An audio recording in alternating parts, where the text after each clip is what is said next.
You take a seed, you plant it, you grow it, you dry it, you roll it, you smoke it, and it goes down smooth. Hey! Spanning the continent to bring you the truth about cannabis and marijuana law reform. I smoke pot and I like it a lot. The Russ Belville Show, the voice of the marijuana nation. Now, here's your host, Radical Russ Belville.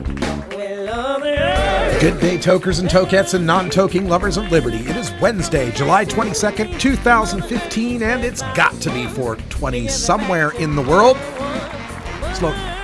So glad you could join us here for today's show. Although we begin today's show with the story of the day. If you haven't been following the Sandra Bland case, get yourself on Twitter and look up the hashtag Sandra Bland. Texas woman who died in police custody after a weekend in jail following being arrested for not completely cooperating with a police officer following him pulling her over for changing lanes without a signal. Yeah, a woman is dead. And it just so happens this woman, Sandra Bland, is a police reform activist.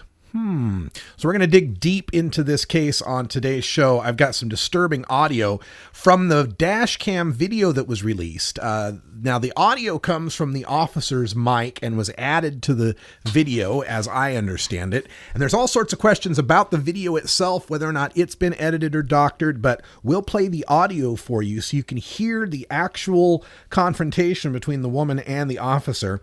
And you can just make up your own mind whether similar actions would have happened to a white woman versus a black woman. That's up for you to decide. But regardless, this woman is now dead, and there's many questions brewing about this situation. We'll get into that in our Radical Rant segment. Also on the show today, it's Wednesday, time for a Hump Day update. We'll be talking with our good friend and organic goat farmer, Doug Fine. He is the best-selling author of Hempbound and Too High to Fail. He'll be joining us for our Hump Day update. If you've got any questions for Doug, you can get him in to our chat room. You can find our chat room at 420radio.org. Just click the live chat button. All right. Also on the show today, we've got some drug war data mining, new data coming to us from the Gallup organization, which has polled people on whether or not they ever have and currently do use marijuana.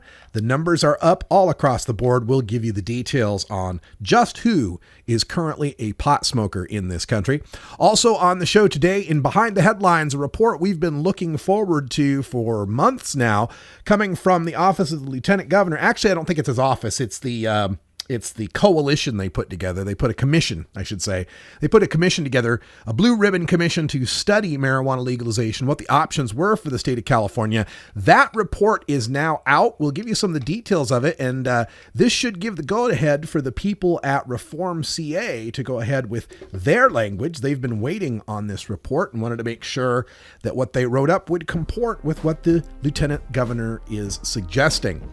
Also, we've got the 420 radio news coming up, and in our headlines today, coming to you from all across the country, we've got the push to legalize medical marijuana in Florida, an appeals court decision in Arizona on the probable cause of marijuana smell, some data on moving and seniors with respect to legal marijuana states, a festival in Portland, Maine that may or may not be on for August 9th, and the Bongathon has been banned from the town of Stoner, Colorado.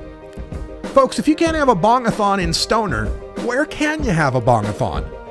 It's all coming up next on the Russ Belville Show.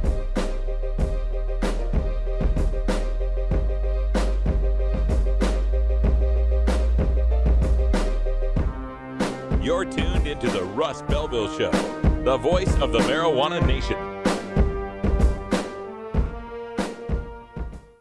You can get 420 Radio on the go with our Shoutcast stream for all internet-enabled media players. Go to rad-r.us/420shout or just click the Shoutcast icon below the live radio feed at 420radio.org.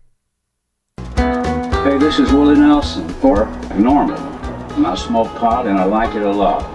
I learned a long time ago that marijuana is a lot safer than alcohol. There's nothing wrong with the responsible use of marijuana by adults. It's time we stopped arresting and started respecting those who smoke marijuana responsibly.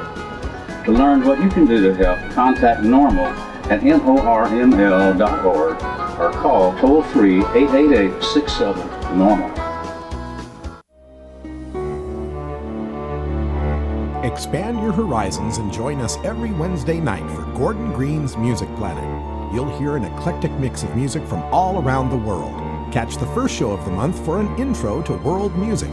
It's Gordon Green's Music Planet Wednesday night at 8 p.m. Pacific with replays weekends at midnight on 420radio.org.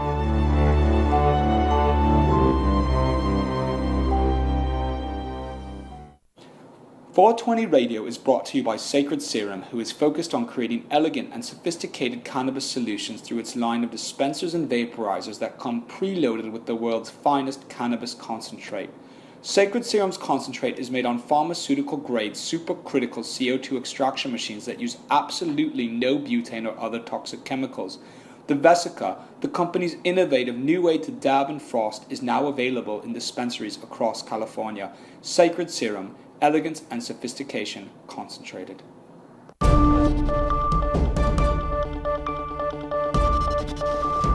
It's time for the 420 Radio News, covering the latest headlines in consumer cannabis, medical marijuana, and industrial hemp.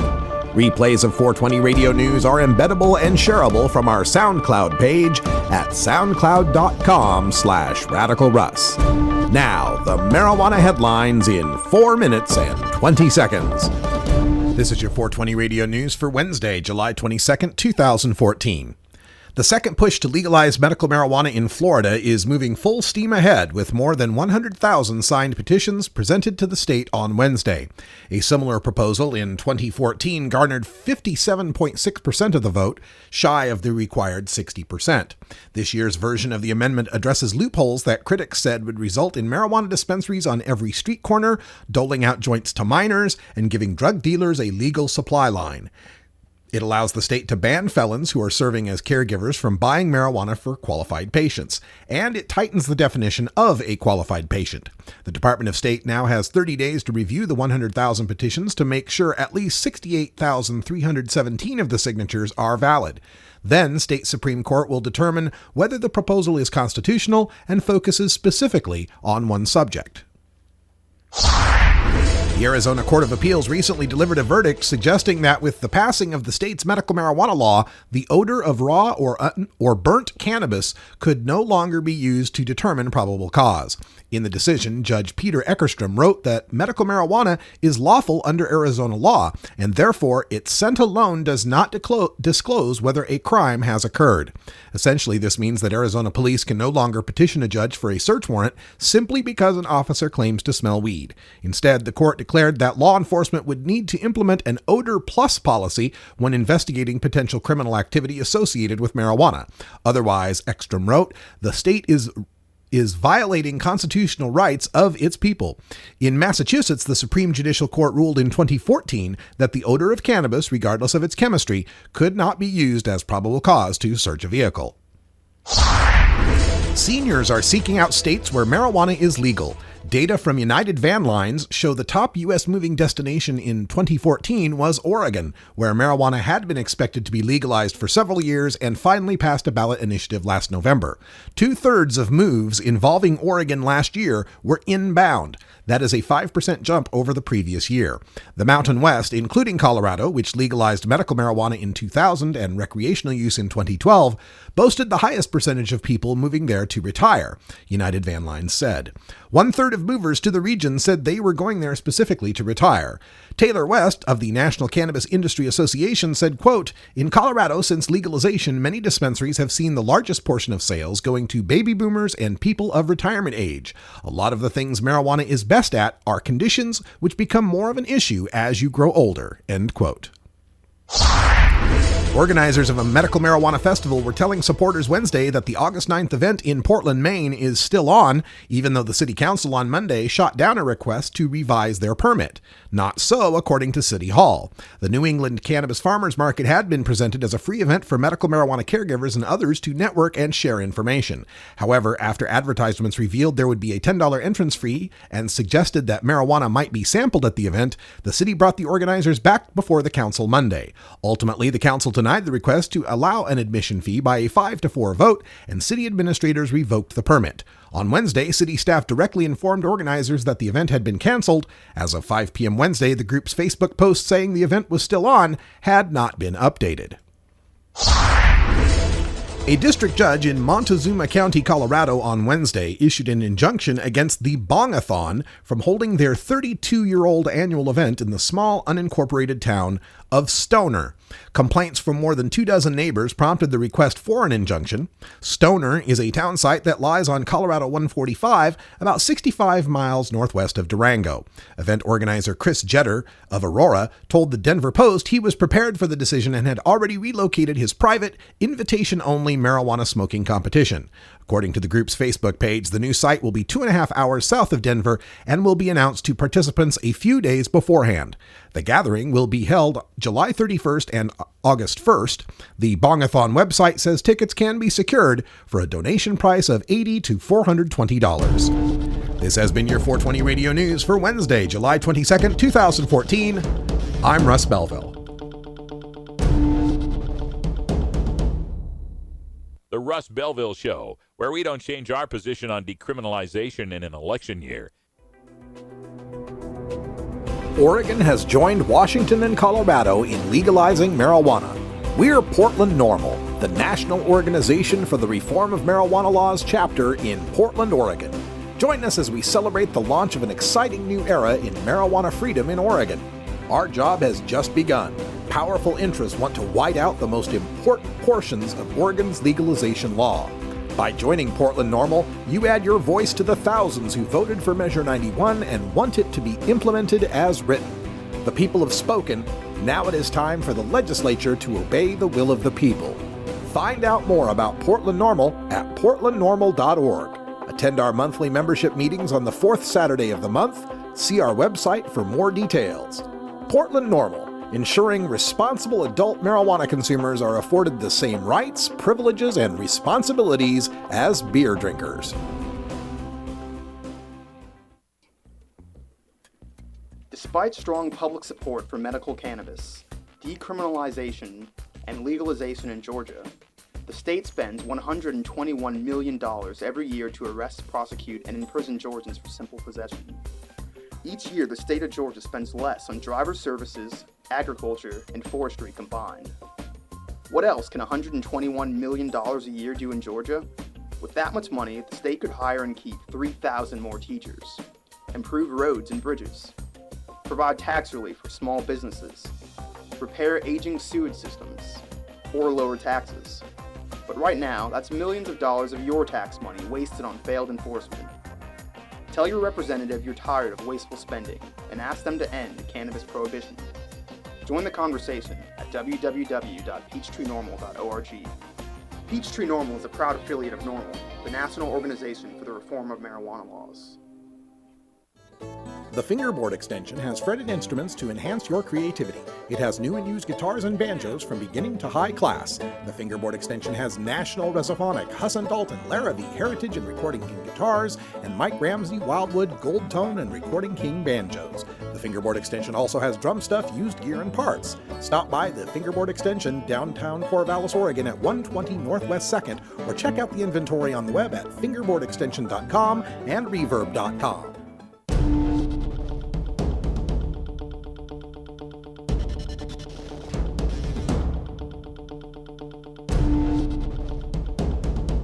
Welcome back. Today, as we go behind the headlines, we take a look at the report issued by the Blue Ribbon Commission, headed by Lieutenant Governor Gavin Newsom of California, that issued its 93-page report today on how it believes marijuana legalization should unfold in the Golden State.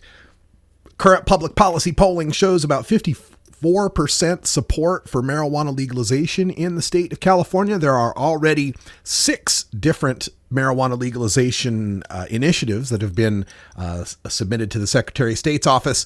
The Reform CA, the Coalition for Cannabis Policy Reform, is waiting to release their language to see if it comports with this new report, which is entitled Pathways Report, Policy Options for Regulating Marijuana in California.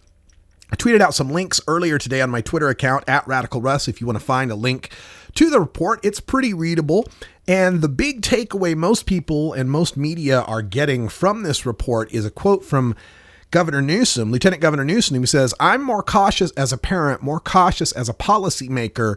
We don't want this to be the next gold rush," end quote. And he says that drafting this report tempered significantly his enthusiasm for unfettered legalization, adding, quote, "We're not arguing for a free market.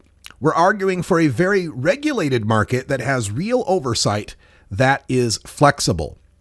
The report calls for things like requiring ID and age limits to enter stores, limitations on what types of products, such as edibles, that can be sold. But the report also says that the taxation needs to be very carefully considered. Lieutenant Governor Newsom said, quote, "Perhaps the most important message from the report is what we are not recommending. We are not recommending maximizing the amount of tax revenue. We are not recommending that we promote and create a large industry, and we are not promoting and recommending that the price of marijuana drop significantly. And the reason is all of those goals would depend on and encourage heavy use," end quote. Now, according to Stanford University psychiatry professor Keith Humphreys, a former ONDCP flack, he said, quote, "High prices, which you can induce by putting a minimum price on or setting high taxes, are good for deterring use, especially by kids. But if they are too high, the illicit market can still continue. So that's a balancing act, and that's why one of the other things we emphasize is the importance of some flexibility in the process," end quote. Well, I think this idea of trying to find the sweet spot of making marijuana just expensive enough is bound to fail. I do agree with the report on setting taxes low and cautioning against trying to maximize that tax revenue. The price of marijuana is going to fall. Artificial attempts to keep the price of marijuana from falling are doomed to fail due to the law of supply and demand. There is clearly plenty of demand for marijuana, especially California marijuana, and as it becomes more legal, as it becomes regulated, the risk behind it drops. The ability to use economy of scale to maximize production will grow, and that is going to lead to the price of marijuana plummeting. As much as the public health policy people don't like that idea that we might end up with $50 ounces, it's going to happen. If not $50, lower than that. So the public policy people better get their minds around the idea of adopting other methods like education and prevention to try to keep kids from using marijuana than any false hope of artificially keeping the price high that will only keep the black market in business. Especially, as the report notes, they want to protect the ability of individuals to consume, possess, or cultivate marijuana within certain uniform statewide guidelines, apart from additional authority granted to local government. So if this report is calling for protecting the right of individuals to cultivate their own marijuana, that further argues that there's no way you're going to artificially keep the price higher than what the market will bear. If you price it too high to try to keep the kids from getting it, the kids will just find a way to grow it themselves. The adults will find a way to buy from their friends instead of shopping at the overpriced pot shops. So keep that in mind. Some other parts of the report that are worth noting are some of their guidelines. They want to protect California youth and promote public health and safety, reduce the size of the illicit market to the greatest extent possible, and good news here is the report also points out that it needs to offer legal protection to responsible actors in the current marijuana industry who strive to work within the law. So they're paying close attention to their existing medical marijuana quasi-legalization that they've got going on, and they want to find a way to bring them in to the legal markets. They also talk about wanting to protect continued access to marijuana for medical and therapeutic purposes for patients, and apply health, safety, and labor protections to cannabis workers as other workers, and provide for legal and economic opportunity for California's diverse workforce. The report's available online. Check out my @RadicalRuss Twitter feed for links and highlights. Looks like I picked the wrong week to quit smoking. All right, folks, it's 20 after. 3:20 here in the Pacific time zone, 4:20 out there in Denver, even in the small unincorporated town of Stoner. How sad Stoner's going to lose its bong-a-thon. That just ain't right. We're going to take a break. When we come back, drug war data mining on the latest Gallup poll numbers on marijuana use in America. We break it down by demographics when we come back. The Russ Belville Show, where the truth about marijuana gets more than a minute to speak. Get.Buzz. .Buzz is the internet platform that fuels community interest, excitement, and new experiences. .Buzz is the premier online destination for internet users seeking the latest news on a variety of topics. .Buzz appeals to groups active in blogging, communications, journalism, advertising, and marketing. .Buzz offers registrants a stronger alternative to the shrinking namespace of existing top-level domain names, such as .com, .net, and .org. Get your name now at get.buzz. You're listening to 420 Radio. Listen Monday at 2 p.m. Pacific for Cultural Baggage, podcasting at drugtruth.net. Pioneering marijuana radio activist Dean Becker continues his illustrious career, interviewing reform luminaries on his Century of Lies and Cultural Baggage shows from Pacifica's KPFT in Houston. Check our online listings for Cultural Baggage with Dean Becker from drugtruth.net. This is Radical Russ encouraging you to take a look at the Weed Blog every day. Johnny Green and the staff at the Weed Blog are on top of all the latest developments in the fight to end marijuana prohibition nationwide. You can even get the Weed Blog on your smartphone by installing the Weed Blog app for iPhone and Android. If it's about weed, it's on the Weed Blog, including my original writing. So don't delay, read the Weed Blog today.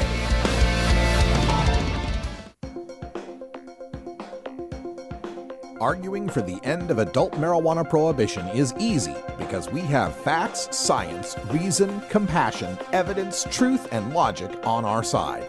It is even easier when researchers catalog it all for us. Learn how to gather the facts on marijuana use, arrests, seizures, rehabs, drug tests, and more in this edition of Drug War Data Mining. Today in the Data Mines, we got a new report out from the Gallup polling organization. The headline reads, more than 4 in 10 Americans say they have tried marijuana. The number is actually 44%, meaning that 9 out of 20 people in America age 18 and older have tried marijuana. And once you get above the age of 50, it's, or actually once you get above, what's the age break on that one? Let's see. Yeah, ages 30 to 49 years old, half the people, 50% have tried marijuana. Ages 50 to 64, 49% have tried marijuana. So you get anyone age 30 to 64, flip a coin. Heads, they've tried it. Tails, they haven't. Now, this 44% reading is the greatest amount of people admitting to having tried marijuana since Gallup has been tracking this question. The last time they asked it back in 2013, 38% said they had tried marijuana. So that's increased by 6% now, or 6 points, I should say. That's not to say that in 2 years, that many more people have actually tried marijuana. It could very well be that many more people are willing to admit it now that 4 states have made it legal. This number has stayed relatively unchanged since 1985 when I graduated high school. 33% had admitted they'd tried marijuana. By the late 90s, it was 34% and then 38% by 2013. But it did increase greatly since Gallup has been asking the question. Back in 1969, only 4% of U.S. adults had admitted that they had tried marijuana. 4%, 1 out of 25 people, and now we're up to 9 out of 20. Taking a look at some of the breakdowns on this, they also asked people, do you currently smoke marijuana? And people who say they currently smoke marijuana registered 11%. 11% means that 1 out of 9 adults in America age 18 and older admits to currently smoking marijuana. 1 out of 9. Now, in a separate question on the poll, 19% say they currently smoke cigarettes. We are at 11% for marijuana, 19% for smoking cigarettes. This also represents an increase. The poll in 2013 found 7% admitting that they currently smoke marijuana. We can break this down by separate age groups as well and genders. Men, 13% admit currently smoking marijuana compared to 6% of women. In other words, 1 out of 8 men is admitting that they currently smoke marijuana. 1 out of 8 say they currently smoke marijuana. And in the case of the women, the number is a little bit closer to 1 in 17. So it's almost twice as likely that it's more than twice as likely men smoke marijuana than women do. As we break it down by racial demographics, 1 in 12 white people admits to currently smoking marijuana compared to 1 in 9 non-white people admitting to smoking marijuana. So the combination of the 1 in 8 men and 1 in 12 white tells me that we've got more non-white males that are smoking marijuana as a comparison of those 4 possible groups. Also, taking a look at the age demographics, we find that almost 1 in 5 adults of young adult age, we're talking 18 to 29, are smoking marijuana. That's 18% was the number. 10% of those age 30 to 49, so 1 out of 10, 6% in the 50 to 64 age group, and 3% age 65 and older. When it comes to the political breakdown, it's pretty much what you would expect. Democrats, 12% smoke marijuana, 11% of independents, and just 1% of Republicans. That explains a lot. When we break it down by income, we find the less money you make regularly, the more likely you are currently smoking marijuana, but the annual income didn't make any difference in whether or not you've tried it. So people making less than $30,000 are 14% of them are smoking marijuana. That's 1 out of 7. Middle income, 30 to 75,000, 9%, and above 75,000 income, 7%. Perhaps this just means that poor people have to use marijuana more because they can't afford doctors to write prescriptions for drugs that don't get you arrested. Could also be that being poor is a very stressful lifestyle and more people need to smoke marijuana to deal with it. Education made some difference in people currently smoking marijuana. People with some college coming in at 12%, college graduates at 10%, post-grads at 4%, and high school or less sitting at 9%. But again, made no difference in whether or not someone had tried marijuana. One place where there was a marked difference was in religiosity. People with no religion, atheists or agnostics, 18% currently smoking, 56% who've tried it, compared to Catholics and Protestants, 6 and 5% respectively on currently smoking, 36 and 39% on having tried marijuana. So much less likely to have tried marijuana if you're a Christian churchgoer. And when they broke that down by how often one attends church, the numbers were even more pronounced. 14% who seldom or never attend church currently smoke pot compared to 2% who attend church weekly. Having tried it, 51% for the seldom never churchgoers, 27% for those who attend church weekly. Gallup.com. You can get all that information. And this was a poll conducted July 8th through the 12th, so fairly recent. Random sample of 1,009 adults 18 and older. 50% cell phone, 50% landline. All right, when we come back, we'll be speaking with Doug Fine for our Hemp Day Hump Day. Stay tuned.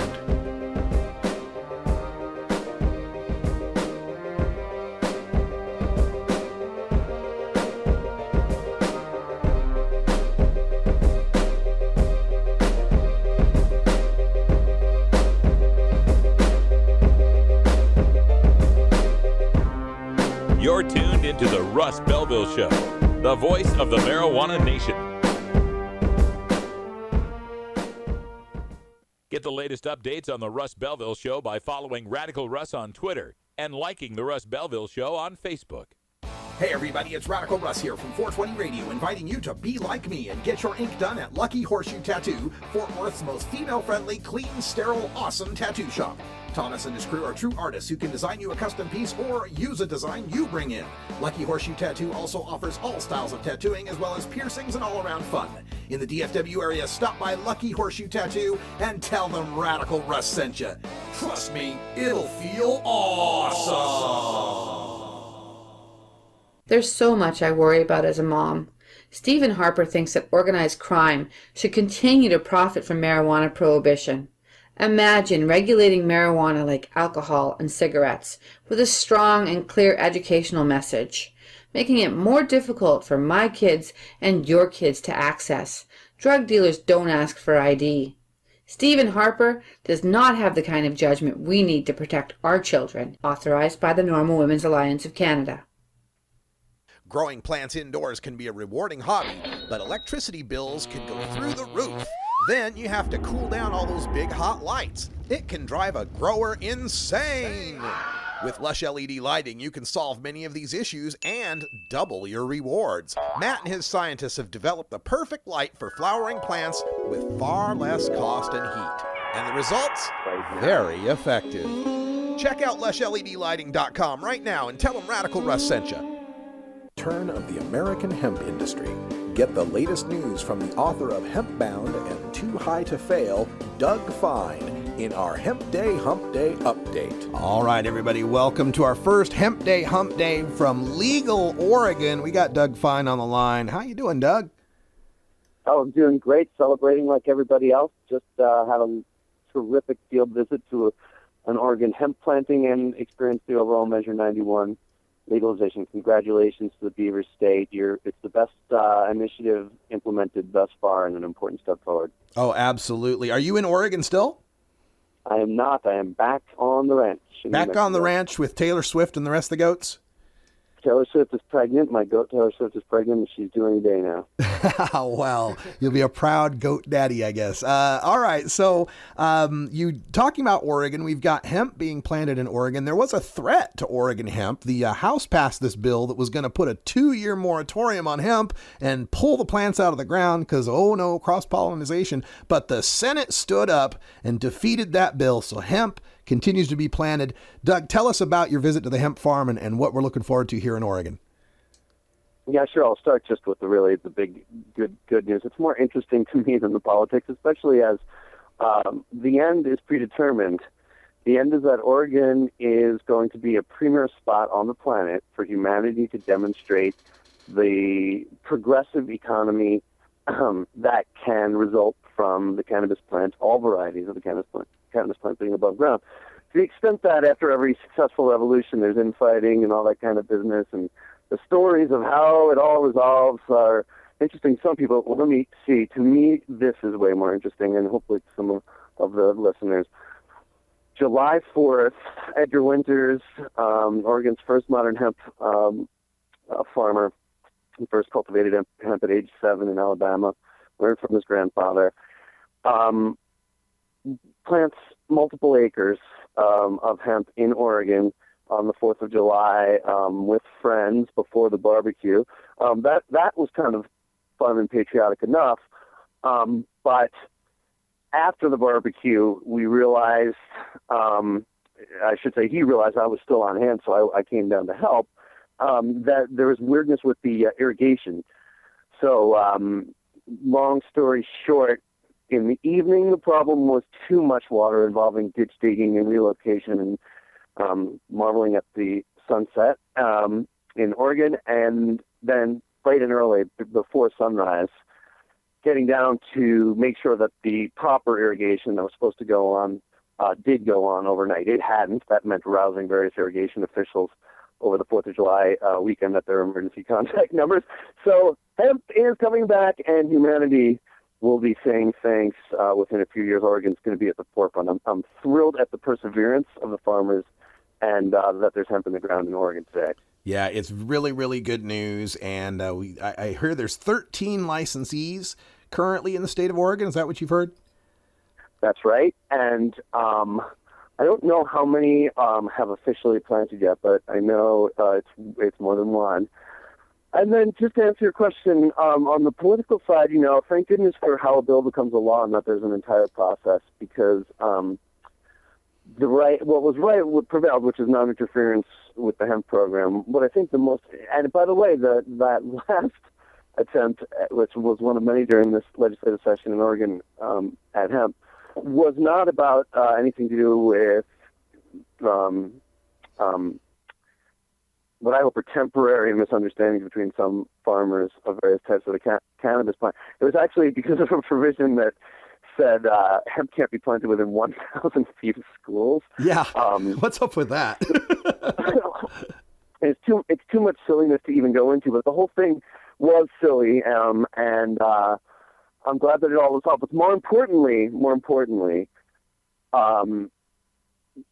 it allowed us, to me, who supports all the return of responsible, sustainable, all of the cannabis plant, and want to see that be important in Oregon's economy, and tax base. I don't like to see any friction at all. But the fact is, I think it's going to, in the long run, be a benefit, because it will allow folks to really discuss openly what they're doing, and we have to do that. We have to do that when it comes to water use and everything else.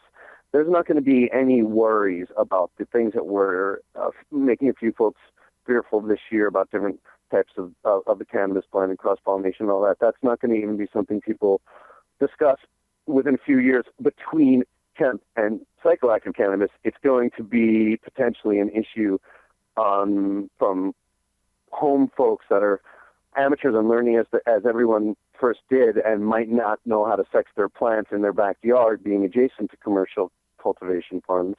In other words, psychoactive to psychoactive. But all of it can be resolved, I think, through good communication and showing that there was a deeper philosophical reason why legalization was a good thing, which was it's going to make people go about their business with their neighbors better. And that's what I hope the resolution of this is. Yeah, absolutely. We're speaking with Doug Fine, the author of Hempbound and Too High to Fail. It's our Hemp Day, Hump Day update. And now that we've got hemp planted in Oregon, what happens from here? I mean, are people ready to process it or produce it or sell it in any way? Where do we go from here? Well, when I'm reflecting back on this spring and this season, the part that I'm most disappointed in, because there's so many things that have to be resolved, importing seeds, dealing with state and federal issues, moving for legalization of hemp and also cannabis on the federal level. But the one thing that was hardest for me this year was agreeing at one point when I was trying to help farmers talk to the state about how much the state might be willing to import, which is what was necessary to get federal permits, even though that's not necessarily a federal law mandate. And the final negotiation before the state dropped out was centering around limiting it to 5 or 10 acres per farmer. But the fact is, we do have biomass processing in Oregon and around the country already, just waiting for those endless acres of hemp. And so to do the research, and remember, we have research legalization only on the federal level, to do research on whether or not Oregon can become energy independent from the cannabis plant, also known as industrial hemp, by incredible amounts of biomass going into clean energy processing, we need large acreage grown. And so it was very frustrating to feel the limitations. And I feel like this hemp industry is, like the overall cannabis industry, ready to burst at the seams. There is no end in sight to the growth. The Canadian industry is growing 24% per year. And one of the reasons it was so important for Oregonians to get significant acreage in the ground, the reason why all of us, anybody who supports any kind of cannabis, but anybody who also supports a positive, sustainable future for Oregon, should be so glad that Oregon hemp farmers succeeded in getting significant acreage in the ground, is that it's the most significant first year. Each state is growing exponentially in acreage as they learn their routine and their process. We're not the only ones to go through growing pains. Kentucky went from a half dozen projects last year to 224 this year. And as you mentioned earlier, Oregon has twice what Kentucky had in their famous year last year. So more reasons to offer kudos to the Oregon hemp farmers. Fantastic. So we got Kentucky, and I know Colorado's been growing hemp. Where does hemp sprout next in this country? Connecticut just legalized yesterday. Tennessee's coming on strong this year. They had a ninth-inning victory.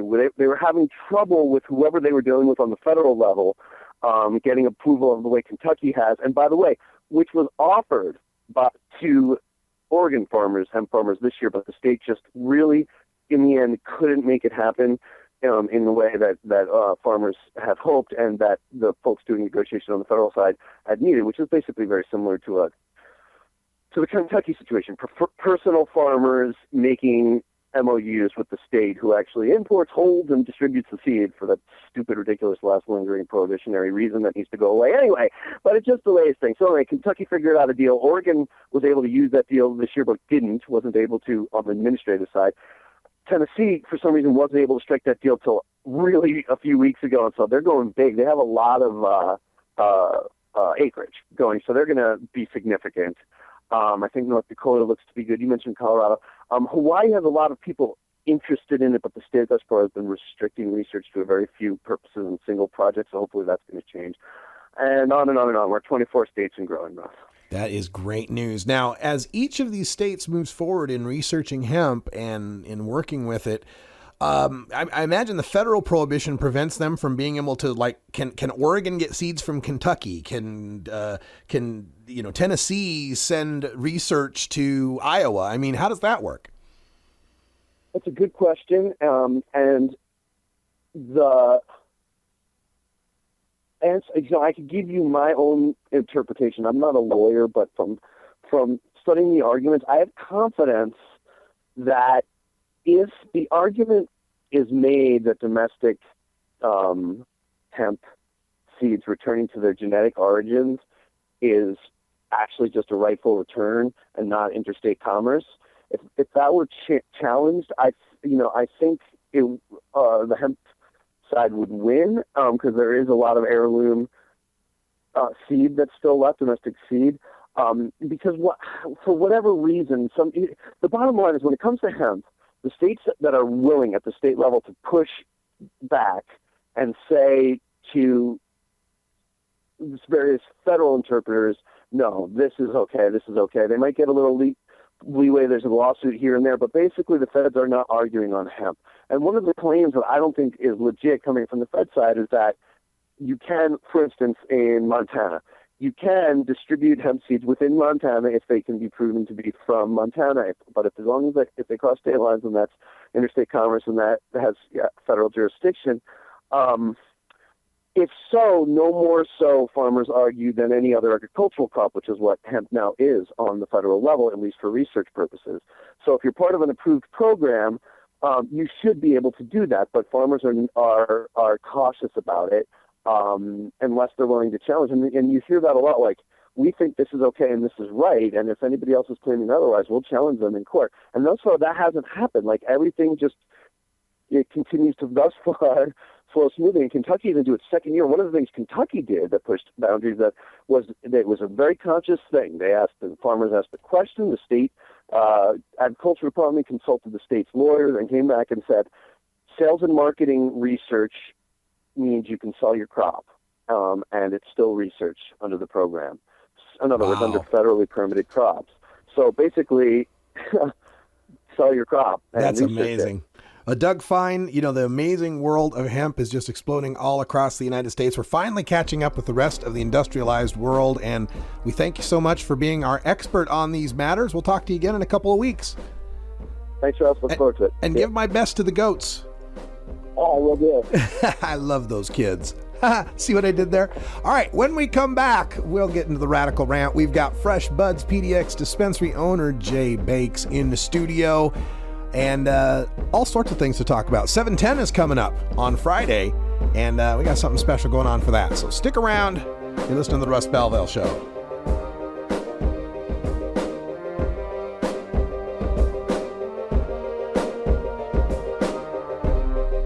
That was a recorded interview a couple of weeks ago with Doug Fine, And coming up next in the Radical Rant, the story of Sandra Bland.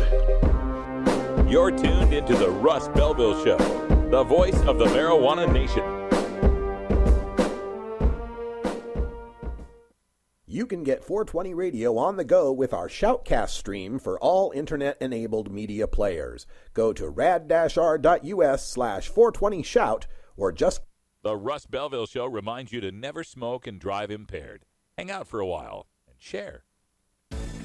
At Herbie's Cannabis Seeds, we pride ourselves on bringing you the best quality seeds from the world's most respected cannabis seed producers, all at the lowest online prices. You can find Herbie's Seeds at herbiesheadshop.com. All cannabis seeds are sold as souvenirs and as a means of preserving cannabis genetics. Herbie's Seeds in no way intends to condone, promote, or incite the use of illegal or controlled substances. We strongly urge all prospective customers to check their national laws prior to placing an order. Herbie's Seeds at herbiesheadshop.com. Proud sponsors of the Russ Belville Show and 420 Radio.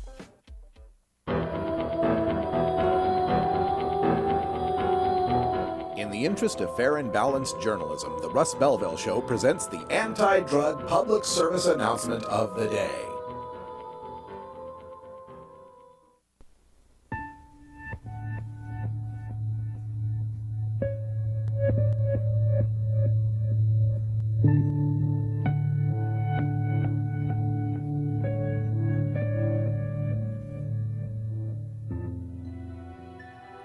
This has been the anti-drug public service announcement of the day. To cure this sort of reefer madness, listen to the Russ Belville Show every weekday on 420radio.org. You know Herb Thrasher from the Herb Thrasher Flower Hour. Now get ready for Herb Age Designs for the proud cannabis consumer. Herb Age Designs, lifestyle gear for the 420 friendly. Herb Age Designs, we've got Frisbee golf discs and durable hemp gear. Herb Age Designs. We've got shot glasses, drinking glasses, coffee mugs, and beer cozies. Check us out on Facebook and online at herbagedesigns.com. And follow Herb Age and Herb Thrasher on Twitter. Yep, that's the one. All right. Hey, this is Steve Burke, and you're listening to 420 Radio. Yeah. We must wage what I have called total war against public enemy number one. I support a change in law to end federal criminal penalties for possession of up to 1 ounce of marijuana. That marijuana, pot, grass, whatever you want to call it, is probably the most dangerous drug. Some think there won't be room for them in jail. We'll make room. I experimented with marijuana a time or two, and I didn't like it and didn't inhale. One major responsibility is to encourage people to use less drugs. Entirely legitimate topic for debate. Radical Rant. Today we're going to talk about policing in America and the death of Sandra Bland. If you've not been following this story, the basics of it is on July 10th, Texas trooper by the name of Encenia pulls over an African-American woman named Sandra Bland. During the encounter, the officer gives her orders that are unlawful. She tries to assert her rights. He takes that as being combative and not compliant. He threatens to tase the woman, saying, "I'll light you up." Pulls her, rips her out of the car, throws her to the ground. She complains that she's epileptic and you've hit her head. And he replies, "Good." The woman was pulled over allegedly for signaling or for changing lanes without signaling. She was taken, and this, by the way, happened in Hempstead, Texas. If you want to throw a pot angle on it, Hempstead, Texas. And she was then taken to jail. Then on Monday, after being in jail for 3 days, a female officer discovers Sandra dead from asphyxiation, having allegedly hung herself in her cell. Now, this is a woman who was asserting her rights, who knew her rights because she was a police reform activist. And she had just gotten a new job at Prairie View A&M, which is near Hempstead, Texas. And she was excited about that new job. And during the entire police encounter, said, "Oh, I can't wait to get this to court. I can't wait to get this to court." That woman, supposedly with all the potential in the world, a new job she had just moved to the area for, and a fervent desire to go to court, for some reason this woman decided she would kill herself in police custody. And where she killed herself in police custody was in a cell that was conveniently around the corner, hidden from the cameras in the jail. The cameras in the jail are supposedly activated by motion sensors. And in the video showing the cops reacting to finding her dead, I noted that there is a jail cell smack dab in the middle of camera frame that is empty at the time. And there's an exit door back by where her cell is. Everything about this sounds as fishy as the case of Victor White, the man who allegedly was handcuffed with his hands behind his back. Was it Ohio, I think it was? And somehow got a handgun out of his waist pocket and shot himself in the chest in the front with his hands handcuffed behind his back. Okay. Oh, and by the way, Sandra Bland supposedly hanged herself. She's a 6 foot tall woman and hanged herself in a cell where there's nothing over 6 foot for her to hang herself from. Let's play the audio of this encounter. This is the actual footage. It's been edited for length. The actual audio of the officer's encounter with Sandra Bland, and I'll pause it for certain comments. You okay? I'm waiting on you. This is your job. I'm waiting on you. What do you want me to do? Oh, you seem very irritated. I am. I really am. Because I feel like this tap is what I'm getting a ticket for. I was getting out of your way. You were speeding up, tailing me. So I move over and you stop me. Now that's the case of this cop had seen her come past and he flipped a U-turn and sped up to catch up with her. And as he's catching up with her, she moves over to the right-hand lane so he can get by.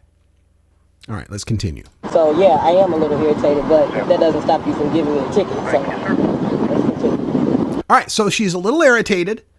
Says that doesn't stop you from giving me a ticket. So nothing out of the ordinary here for a lot of people who've been pulled over by a cop who are a little irritated by the incident. But this cop, Encenia, wants to escalate the situation. Are you done? You asked me what was wrong, and I told you. Okay. So now I'm done, yeah. Okay. You mind putting out your cigarette, please? Don't mind. I'm in my car. Why do I have to put out my cigarette? Well, you can step on out now. All right, so he gives her an order to put out her cigarette in her own car. She rightfully recognizes, wait a minute, you have no right to tell me to put out my cigarette in my own car. And it's at that point when he orders her out of the vehicle. Now, it should be noted that a cop can order you out of your vehicle. That is perfectly legal.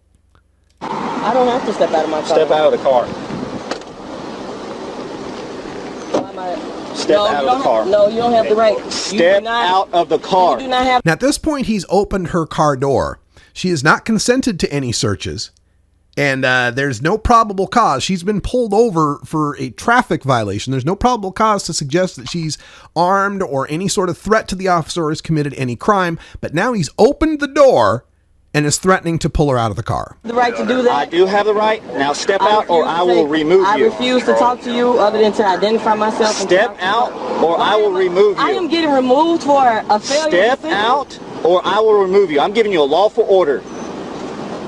Get out of the car now, or I'm going to remove you. And I'm calling my lawyer. I'm going to yank you out of here. Okay, you're going to yank me out of my car? Get out. Okay, all right. 25. Let's do this. Yeah, we're going to. Yeah, don't touch me.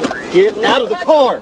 Don't touch me. I'm not under arrest. You don't have the right to take me. You are under arrest. Okay, so this is the first moment where the cop says, you're under arrest. Now, what could she be under arrest for at this point? You can't arrest somebody for making a lane change without signaling.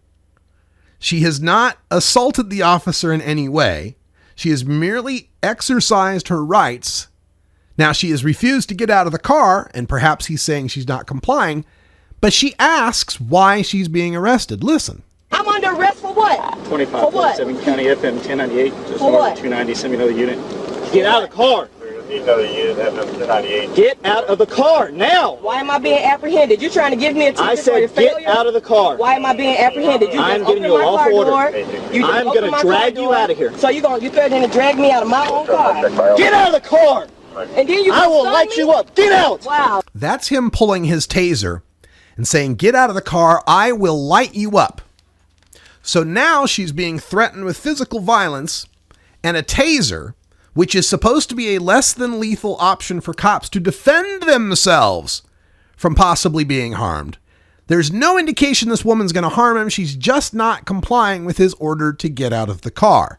This cop continues to escalate the situation, but fearing being tased, she finally complies and gets out of the car. Now! Wow. Get out of the car! Really, for a failure to signal. You doing all of this for a Get failure over to there. signal? Right, yeah. Yeah, let's take this to court.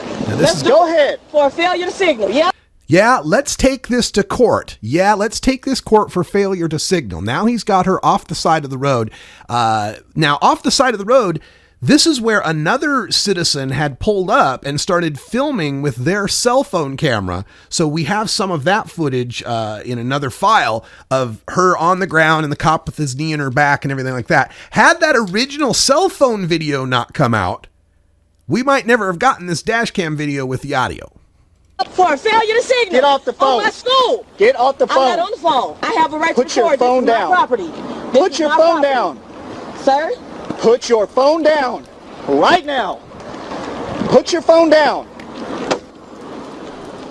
She puts her phone on the trunk of her car. Why am I being arrested? Turn Why around. won't you tell me that part? I'm giving you a lawful order. Turn around. Why will you not tell me You are not what's going complying. on? I'm not complying because you just pulled me out of my car. Turn around. Are you kidding me? This is some bull. Put your hands behind your back. If you would have just listened.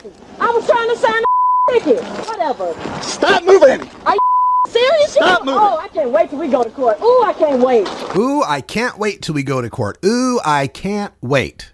They must won't let You were me- getting a warning. won't let Until you- now, you're going to No, jail. I'm getting for what? You can come For read. what? Come read right. I'm getting a warning for what? Stay right here. For what? Well, you Stay just right pointed me over there. I said stay right Get here. your mind right. Let me. Oh, I swear on my life, y'all. Stop moving. I'm standing still. You Stay keep right moving here. me. Stay right there. Don't touch me. Come read right over here. This right here says a warning. You started creating the problems. You asked me what was wrong. So yeah, now he's trying to say, I was just going to give you a warning. Now it's all your fault for what? Not blindly obeying illegal orders that he was giving her? For answering honestly when he asked if she was irritated? I'm trying to tell you. Person that's Do illegal? it feel like I got anything on me? You're about to break my wrist. Can you stop? You are about to break my wrist. Stop moving. Stop now. Stop it. Stop resisting, man. If you would stop, and I would tell you. Signal. When you pull away from me, you're resisting arrest. I know it make you feel real good. You're a real man now. You just slam me, knock my head in the ground. I got epilepsy. You Good. I hope I You throw me to the ground, you knock my head to the ground. I've got epilepsy, you motherfucker. And his response, good. Now listen to the female cop who had been on scene as well. Good. You should have thought about that before you start resisting. All right. You should have thought of that before you started resisting. It's her fault that she answered the cop's question that she was irritated and wouldn't put her cigarette out. Blame the victim. Now, I have video that I got from 1992. It's the famous one where the guy's pulled over in Maine and he's screaming at the cop about the traffic ticket. And I can pull up a number of videos of people that have posted them online, refusing to answer police questions, not rolling their windows down all the way, basically asserting their rights to a degree far greater than what Sandra had done. And those people are still alive. The more we learn about this case, the fishier it gets. The FBI and Texas Rangers are currently investigating it. But it once again shows we have a racist criminal justice system in this country. I can guarantee you, in that same circumstance, had it been me pulled over, I'd still be alive right now. Even if I had done exactly the same things she had done. Doesn't pass the smell test, folks. We'll talk more about this coming up in hour 2. Toker Talk Radio will also take your calls at 84-420 radio. But for now, that's all the time we got in hour 1. From Legal Potland, Oregon, I'm Radical Russ. Until next time, take care of each other, tokers. This is the Russ Belville Show. The Russ Belville Show is blogging and podcasting daily at radicalruss.com. You take a seed, you plant it, you grow it, you dry it, you roll it, you smoke it. You take a seed, you plant it, you grow